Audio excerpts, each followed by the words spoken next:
At the end of every 7 years, you shall grant a release. This is the manner of the release. Every creditor shall release what he has lent to his neighbour.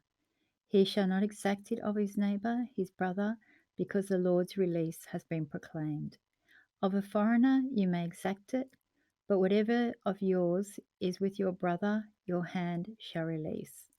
But there will be no poor among you, for the Lord will bless you in the land that the Lord your God is giving to you for an inheritance to possess.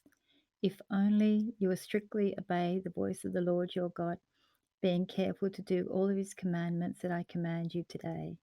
For the Lord your God will bless you as he promised you, and you shall lend to many nations, but you shall not borrow.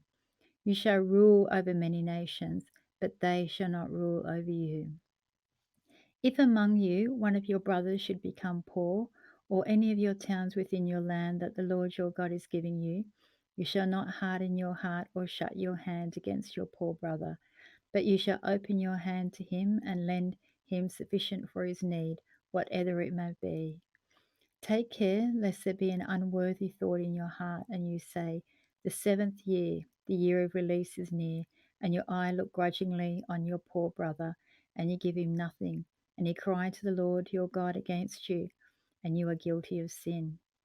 You shall give to him freely, and your heart shall not be grudgingly when you give to him, because this is the Lord your God will bless you in all your work and in all that you undertake, for there will never cease to be poor in the land. Therefore, I command you, you shall open wide your hand to your brother, to the needy, and to the poor in your land. If your brother, a Hebrew man or Hebrew woman, is sold to you, then he shall serve you for 6 years, and in the 7th you shall let him go free from you. And when you let him go from you, you shall not let him go empty handed. You shall furnish him liberally out of your flock, out of your threshing floor, and out of your winepress. As the Lord your God has blessed you, you shall give to him. You shall remember that you were slaves in the land of Egypt, and the Lord your God redeemed you. Therefore I command you this day. But if he says to you, I will not go out from you, because he loves you and your household, since he is well off with you, then you will take an oar and put it through his ear into the door, and he shall be your slave forever. And to your female slave you shall do the same. It shall not seem hard for you when you let him go free for you. At half the cost of a hired worker, he has served for 6 years.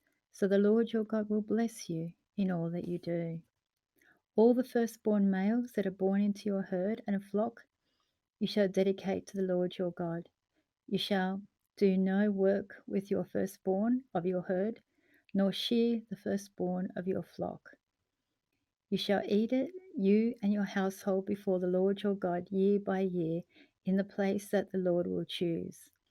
But if he has a blemish, if he is lame or blind or has a serious blemish, whatever, you shall not sacrifice it to the Lord your God. You shall eat it within your towns. The unclean and the clean alike may eat it, as though it were a gazelle or a deer. Only you shall not eat its blood. You shall pour it out on the ground like water.